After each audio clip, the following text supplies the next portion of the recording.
चिरां जिल्लानि सिडली थानानि सिङाव थानाय दथापुर बेन्दोंनि गारलाबारि गामिनि मुस्रिमा सुकन्दला औवारिया थांनाय 2017 मायथाइनि दैज्लां बोथोर समाव न' सिंनिफ्राय बाहेरायाव ओंखारनाय समावनो गादलिननानै आथिं बायो। बिनि उनाव हस्पिटालाव लांनो गोनां जायो।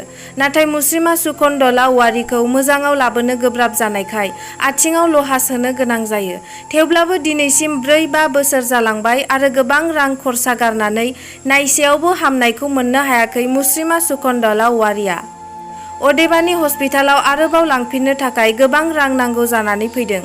फारसेथिं नखरगिरिया रांनि थाखाय जोबोद गाज्रि आरो मुस्रिमा सुकन्दला औवारिनि बिसायबो रुंसारि जालांबाय आरो नखराव रां खामायग्रा गैया होननानै गामिनि रायजो राजाफ्रा गोथौ दुखुनांथावै फोरमायदों। जानायाथ' जोंनि गामिया गारलाबारि, ओमफ्राय जानाया गैयाबाबो 5 बोसोर जाबाय। ओमफ्राय बेहा दा मावना होग्राबो गैया आरो बेहा फिसायबो गैला। दा फिसाला सासे दङ, फिसालायाबो ओरैनो हाजिरा मुजिरा मावनानै जायो। दा बेखौ डाक्टारनाव लांफिननांगौ जानानै दङ, डाक्टारनावबो लांनो हायाखै। दा लहा सोनायखौबो बख'हैनो हायाखै आरो। दा बिनि थाखाय जोङो मोनसे गामिनि मानसिफ्रा बेबस्था लादोंमोन सरखारनि सायाव एसेसो नायनो थाखाय मोनो खोमा सानदोंमोन आरो। गैयाबाबो बिनि खरसाया 1 लाखनि बारासो थांबावबाय आरो दा लांबावनांगौ जादों। दा लांनो हायाखै, बेबस्था गैयि हिसाबै मा खालामनो। बेरामिखौ नायनो थाखाय रायजो राजाफोरनियाव जा हायो अनसुंथाइ मोनगोन नामा होननानै खौरांगिरिनो फोरमायदों आरो दानि गोदान सरखाराबो एसे नायहरोब्ला हामगौ होननानै नखरगिरि आरो गामिनि रायजो राजाफ्रा खावलायहरबावदों। दिनैसिमावथ' गोब्राबैनो दङ, दाबो सिखारनोबो हाया, थाबायनोबो हाया, बिराद खस्थ'यै जानानै दङ। मावग्राबो दांग्राबो गैला, खामायग्राबो गैला, बहुद खस्थ'यै दङ आरो दा जोङो रायजो राजाया एसे सोरबा 100, सोरबा 500, सोरबा 600 बिदि हरोबा एसे नायनो हागोन बायदि सानदोंमोन आरो जोङो। खुलुमबाय। आंनि गामिनि मुङा गारलाबारि, जालु बाजार होनो। आंनि मुङा सुकन्दला औवारि, पस्ट दथापुर, चिरां। आं आथिं बायनाया 5 बोसोरावनो हाबगासिनो खोमा।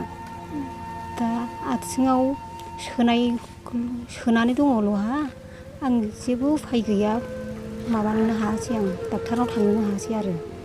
आं दा बेखौ सरखारनि सायाव थाइसे थाइनै मोनबा आं डक्टरनाव थांगौमोन सानदों आरो रावबो गैया। बिथां दुखुथिया नखरनि बेरामि मुस्रिमा सुकन्दला औवारिखौ मदद हरनो थाखाय गाहायाव जानबुं नम्बर आरो एकाउन्ट नम्बरखौ होनाय जाबाय। एकाउन्ट नम्बर 392377988308 IFSC SBIN 0007171 सुकन्दला औवारि। Contact number 9707649530। बायह्रायाव ओंखारनायाव, पेसाब ओंखारनायाव गोग्लैनानै आथिं खुनि जाना थादों। दा बियो दिनैसिमाव मोजां जायाखै आरो सिकित्सा खालामदोंमोन सिगाङाव गोग्लैजेननायाव, नाथाय बे सिकित्सा खालामनायावबो मोजां फाहामनो हायाखिसै। बिनि आथिङाव ओमफ्राय बे बायनायाव लहा सोनांदों, सोनानै बेबायदिनो अनेक खस्थ'यै थानांबाय आरो। गारजेन बोराय दंमोन, बोरायाबो बिदिनो गावनि देहा उसुबिदा जानानै थैना थांबाय आरो दा बिनि बुरिया दा बे आथिं बायनाया बेनो ओरैनो दा खस्थ'यैनो दं आरो। गोविन्द बसुमतारी कलेज, जारागुरि। मुं थिसननाय सोलिगासिनो। BA फार्स्ट सेमिस्टारनि थाखाय मुं थिसननाय सोलिगासिनो।